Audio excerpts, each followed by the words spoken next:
akan membuat video untuk memenuhi tugas Pancasila dengan dosen pengampu Bapak Citra Darminto, SIP MMP, yaitu menjawab 9 soal yang telah diberikan.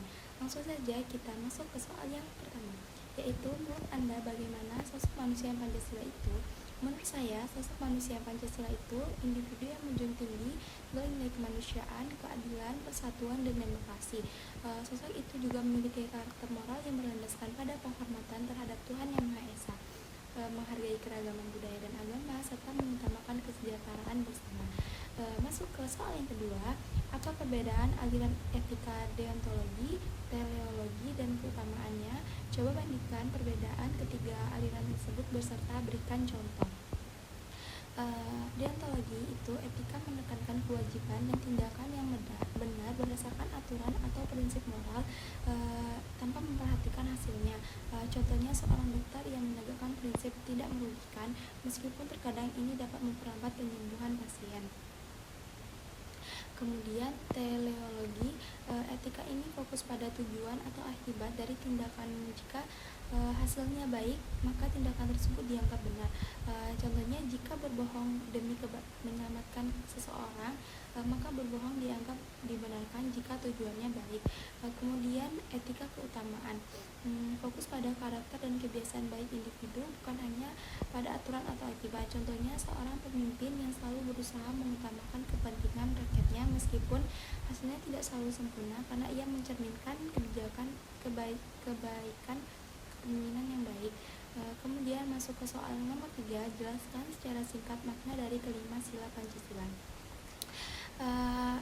Sila Pancasila yang pertama yaitu ketuhanan yang Maha Esa, menghormati kebebasan beragama dan menjadikan Tuhan sebagai sumber moral dan kehidupan. Yang kedua, kemanusiaan yang adil dan beradab, yaitu menghargai martabat setiap manusia, saling menghormati dan hidup dalam kedamaian. Yang ketiga, persatuan Indonesia, menjaga keutuhan negara kesatuan Republik Indonesia dengan menjunjung tinggi semangat kebersamaan meskipun berbeda-beda. Yang keempat, kerakyatan yang dipimpin oleh hikmat kebijaksanaan dalam permusyawaratan perwakilan, yaitu menjalankan demokrasi dalam musyawarah mufakat untuk mencapai kebutuhan bersama.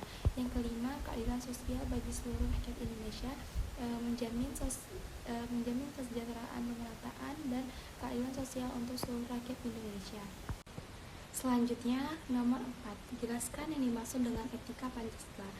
Etika Pancasila adalah pandangan hidup yang berlandaskan pada nilai-nilai yang terkandung dalam Pancasila yang mengajarkan kebaikan dan keadilan dalam kehidupan bermasyarakat dan bernegara.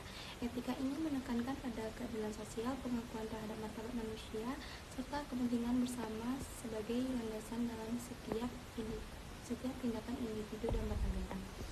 Soal yang kelima, apa perbedaan antara moralitas individu, moralitas sosial, dan moralitas media?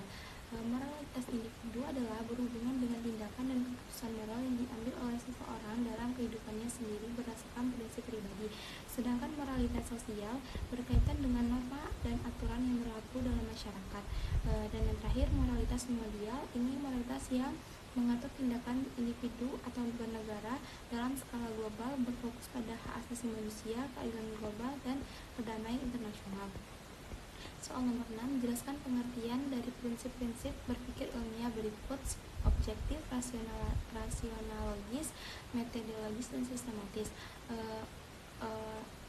Objektif itu berpikir berdasarkan fakta dan bukti yang dapat diuji tanpa dipengaruhi oleh pandangan subjektif.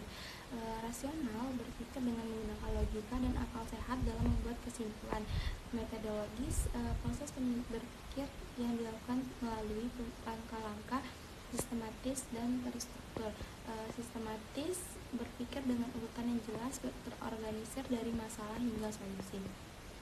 Kemudian soal nomor 7, jelaskan yang dimaksud dengan Pancasila sebagai paradigma pembangunan. Pancasila sebagai paradigma pembangunan berarti pembangunan di Indonesia harus mengintegrasikan nilai-nilai Pancasila dalam setiap aspek kehidupan baik ekonomi, sosial, budaya, dan politik. Pembangunan harus memperhatikan keadilan sosial, keberagaman, dan kesejahteraan rakyat serta melibatkan partisipasi aktif dari seluruh masyarakat. Kemudian nomor 8, apa kelebihan demokrasi Pancasila bila dibandingkan dengan demokrasi lain pada umumnya? Kelebihan demokrasi Pancasila dengan demokrasi Pancasila mengutamakan musyawarah untuk mufakat, yang berarti setiap keputusan harus mengutamakan kesepakatan bersama, bukan hanya berdasarkan suara mayoritas. Hal ini menghindari konflik dan memastikan kepentingan seluruh pihak termasuk minoritas tetap dihargai. Selain itu, demokrasi Pancasila juga memadukan prinsip demokrasi dengan nilai-nilai sosial yang adil dan beradab. Kemudian soal yang terakhir, nomor 9, analisis kasus korupsi di Indonesia dan bagaimana mengatasinya berdasarkan Pancasila. Analisis kasus korupsi di Indonesia dan solusinya berdasarkan Pancasila. Korupsi di Indonesia seringkali berakar pada ketidakadilan sosial, rendahnya moralitas, dan lemahnya penegakan hukum.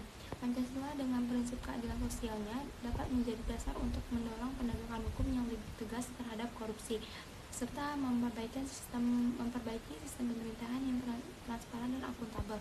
Selain itu, pentingnya untuk memperkuat pendidikan moral dan etika berbasis Pancasila sehingga masyarakat dan pejabat negara memiliki kesadaran akan pentingnya integritas dan kepentingan bersama. Sekian video tugas saya.